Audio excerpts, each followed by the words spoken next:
All right. Chastity, thank you so much for joining us today.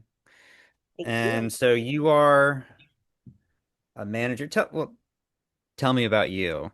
Where you work in right I now and what's your am responsibility? the manager of the Lakeview 395, store 6103 in Lakeview, Oregon, and I help oversee, as of right now, the Chevron 140 in Lakeview. So Okay. multi-site. You got two locations. Now, how did you get started as a manager? So I had been off work for 5 years for cancer treatments. And when the doctors gave me the okay to go back to work, I hounded the manager of the store that was right across the street from me until I got a job. So big risk taken on me. I would like to think big rewards on that big risk because I moved up so fastly. I was an ASM by the time I had been with the company for about 6 or 7 months. So, and I was a manager of my own site within a year and a half. Now, you say you're a big risk. What was risky, and what do you think the manager that hired you saw that made him feel like it was worth it? Um, I come from nursing, so that was a risk because I know nothing about retail or knew nothing. I know a lot now, but I knew nothing about retail. And the only thing that I could tell the manager at the time was I am reliable 100% and I can think fast on my feet and I can do any position you want me to do at any time you want me to do it. And I think that in of itself, just the fact that I was in there every day, hey, when's that next position coming open? And I really hounded her because I was working at a bar and it wasn't a good fit. I don't drink. And so working at the bar was not okay. And I really wanted to change my profession for one. I've been to college. I didn't want to do nursing anymore. And I wanted to learn something new that was fast paced, like nursing was, and something that I needed to use my skills of being able to think fast on my feet for. So this was kind of a good fit. So she took a chance and you did what you said you were going to do and you didn't let up. 100%. Um, and you don't have to get into specifics, but have you ever taken a chance on anybody? I And how did it have. work out? Good or bad? So actually, I've had both things happen. I've taken here recently, taken a chance on an employee, and it was not a good chance. We had to promote her to customer because she just could not maintain the company's standards. And so, but I took a chance on another girl who had been off work for about 6 months and she was going to college and a full time mom and a single mom. And she was the best assistant manager I had until she graduated high school with her degree and moved on to do what she went to school for. So That's incredible. Now, I think a lot of managers s struggle with that, taking a chance. I think everybody does it, but there's always that concern about, okay, what if it goes bad and what if it goes good and how do I tell the difference? When you were working with those two people, of course, one didn't work out and one did. How did you assess them along the way? How did you make sure it didn't drag on too long in the bad scenario? And how did you make sure you were supporting and encouraging in the good scenario? I listen to the words that are coming out of their mouths, but more than that, I watch the actions that are coming out of them. And by that I mean you can tell me that you're going to do something all day long, but when I come back and do the check to see if you did this, was it truly done?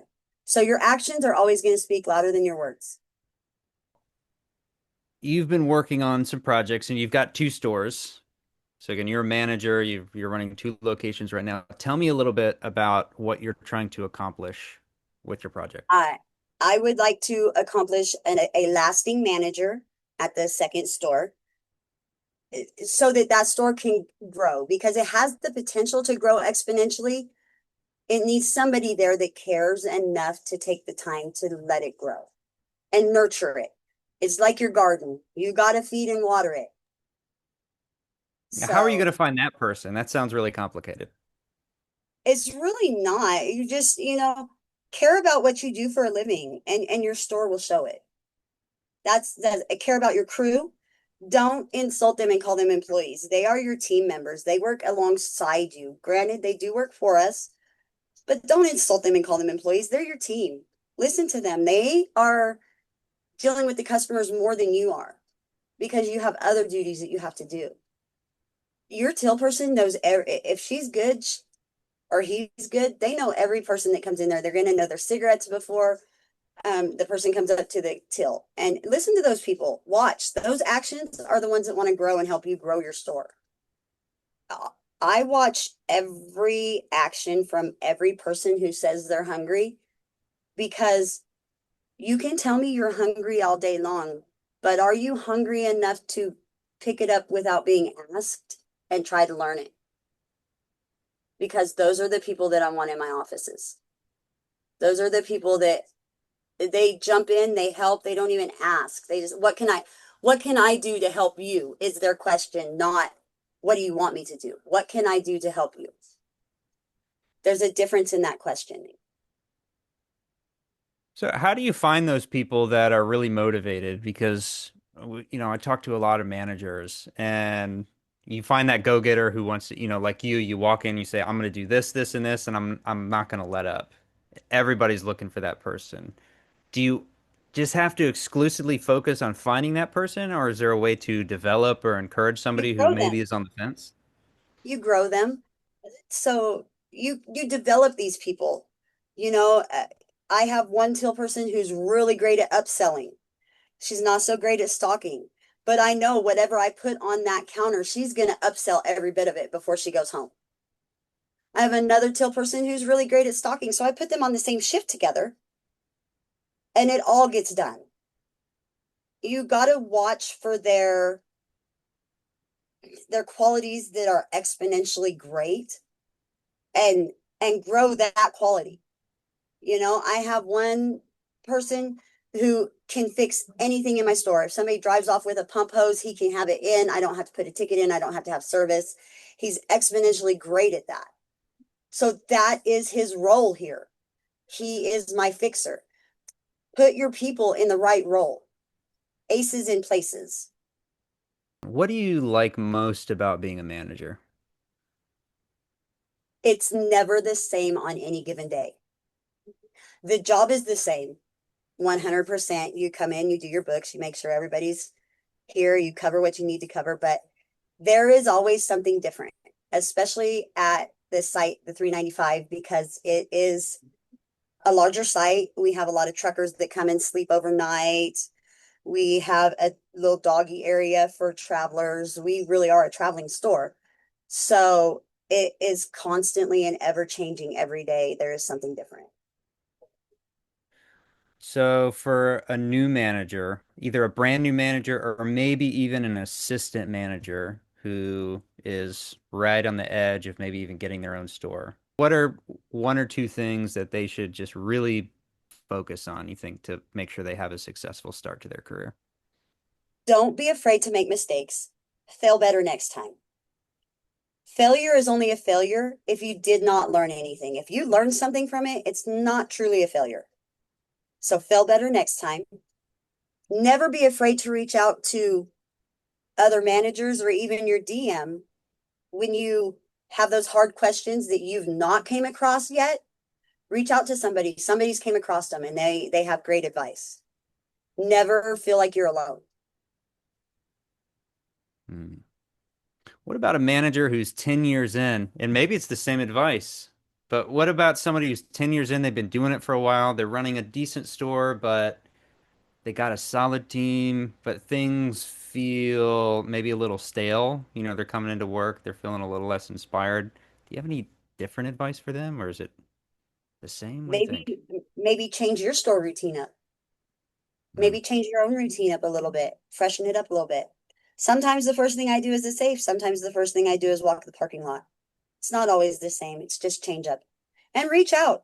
If you're stagnant and stale, reach out for ideas. Get imaginative.